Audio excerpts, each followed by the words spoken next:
Bienvenue à tous, bonne année encore, puisque c'est le début de l'année, le début de notre nouveau programme de l'année, la première conférence pour 2018. On vous a distribué le programme de ce premier trimestre qui a dû être un peu corrigé parce que nous avons été pas très attentifs à la fin de l'année dernière au moment où nous avons examiné les épreuves. Donc il y a quelques petites erreurs qui ont été corrigées manuellement grâce à notre ami Richard Weiss. Alors ce soir, nous avons comme conférencier Jean-Claude Richez. Alors on a discuté hier, est-ce qu'il faut dire Richez ou Richez? Richez. Non, je peux expliquer aussi. Là, il nous dira. Je dirais comme il y a tellement de gens qui disent Klein, qui appellent Klein les Kleins, alors nous on peut bien appeler les Richez. Voilà. Jean-Claude est un habitué de nos rencontres ici au Centre culturel alsacien et depuis longtemps. Pour ceux qui ne le connaissent pas si bien, je voudrais quand même rappeler que c'est quelqu'un qui a une longue activité d'historien derrière lui, et il a notamment écrit des ouvrages et des études qui portent sur la période que nous allons évoquer ce soir.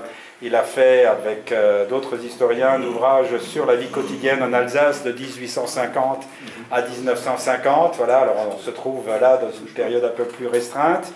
Il a beaucoup travaillé aussi sur les mouvements sociaux en Alsace, les conseils ouvriers en Alsace en 1918 par exemple, mémoire d'Alsace, etc. Il n'est pas seulement historien, il a aussi été engagé dans la vie politique. Il était adjoint au maire de Strasbourg, ça fait déjà un bout de temps, hein, mais on se souvient de lui. Il a laissé un certain nombre de traces dans l'action culturelle de la ville. Ces derniers temps, il était actif plutôt à Paris, dans un organisme que la plupart d'entre vous ne connaissent pas, l'INJEP, c'est-à-dire l'Institut National pour la Jeunesse et l'Éducation Populaire. Hein. Il s'est occupé de politique de la jeunesse, etc. Donc aujourd'hui, il vient nous parler de cette opération à multiples composantes, à multiples visages, cette évocation de la période 1880-1930 à Strasbourg avec un sous-titre dont nous pourrons peut-être encore parler, Laboratoire d'Europe. Je crois que le travail qui a été fait par Jean-Claude dans ce cadre correspond à un certain nombre de lignes de force de ces réflexions. Première ligne de force que j'ai repérée, c'est la question de la modernité, comment celle-ci se diffuse au tournant du XXe siècle, et notamment en Alsace. Le concept de culture, dans le travail qui a été fait autour de cette période 1880-1930, est mis en œuvre une vision, je dirais, large et intégrative de la culture qui inclut, en dehors des arts et des lettres, aussi l'histoire, les sciences, le droit, etc.